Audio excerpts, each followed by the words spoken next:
Elena, j'ai 18 ans et je suis allemande et je fais mon bac l'année dernière. Et en Allemagne, c'est très normal de faire une année sabbatique après le bac. Alors c'est ce que je fais. Et je n'ai pas une formation, c'est mon année sabbatique et je fais mon bac. C'est tout. Pour moi, l'IFME, c'est un centre de formation pour les étudiants qui veulent apprendre un métier en travail social. Mais je crois que l'IFME donne aussi beaucoup de possibilités aux étudiants. Ça veut dire partir à l'étranger, faire des stages. Il y a plein d'activités que les étudiants peuvent faire. Alors maintenant c'est mai 2023 et je suis à l'IFME depuis octobre 2022, alors depuis 8 mois environ. Et là ça fait combien de temps que tu es en France pour CM1? Pour 8 mois aussi. 8 mois aussi? Ok.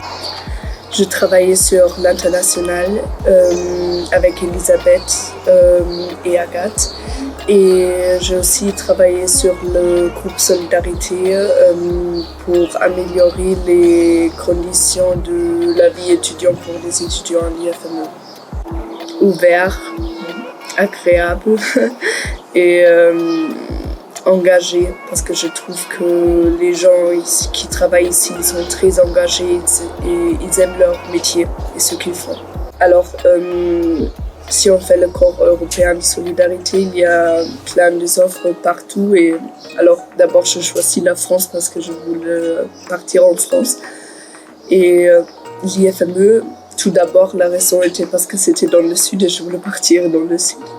Mais aussi à cause des tâches qui me plaisaient beaucoup. Alors, le travail sur l'international qui m'intéresse, le cours d'anglais, les cours d'allemand. Et aussi parce que je travaillais aussi avec la Maison de l'Europe. On a fait beaucoup des animations linguistiques et ça me plaît beaucoup et c'est pour ça que je choisis l'IFME. Alors avec l'IFME, j'avais la chance d'aller à Lisbonne pour le voyage d'études. Je fais la traductrice en fait pour l'anglais. Et en France, j'ai aussi beaucoup voyagé, mais dans mon temps libre pour moi-même.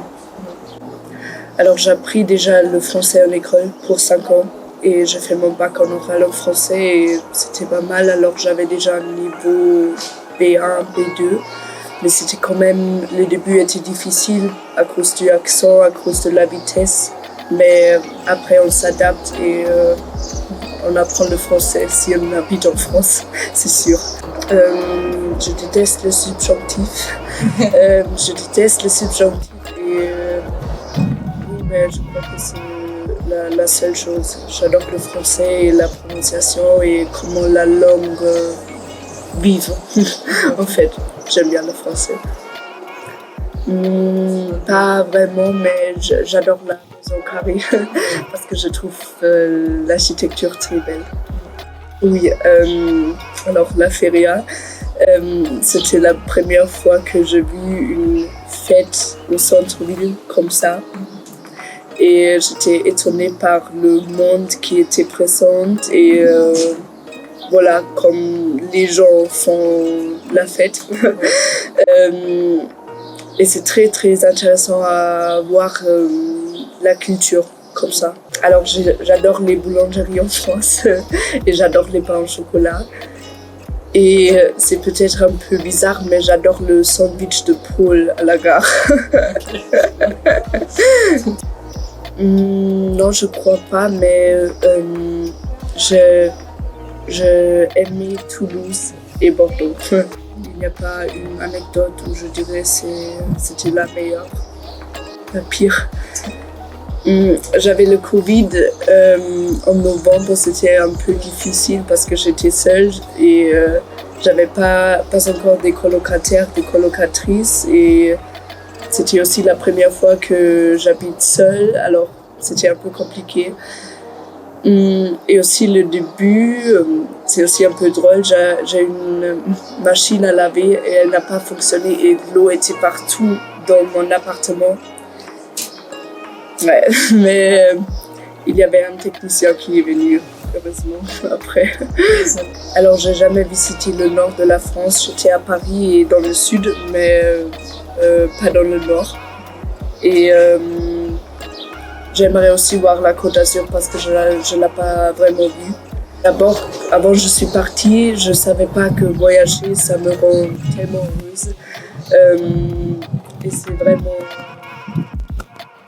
c'est une expérience pour soi-même, voyager, parce qu'on se découvre soi-même, on découvre d'autres cultures et je trouve ça très important et c'est une choix en fait. Voyager, c'est pas toujours facile, mais c'est une choix et c'est pour ça que je peux bien sûr imaginer de travailler et voyager en même temps. Alors, avant, on a souvent peur du changement et de partir. Et je me souviens, avant que je suis partie, je ne voulais pas quitter ma maison et je pleurais. C'était très dur de partir, mais en fait, on grandit personnellement. Et après, c'est souvent, si on a la chance, comme moi je l'avais, le meilleur choix qu'on peut faire parce que on élarge les horizons. Et je veux encourager chacun qui veut partir de le faire. Merci à l'IFME de m'avoir accueilli, très chaleureux. Et à chacun qui veut partir, allez-y et partez. Au revoir.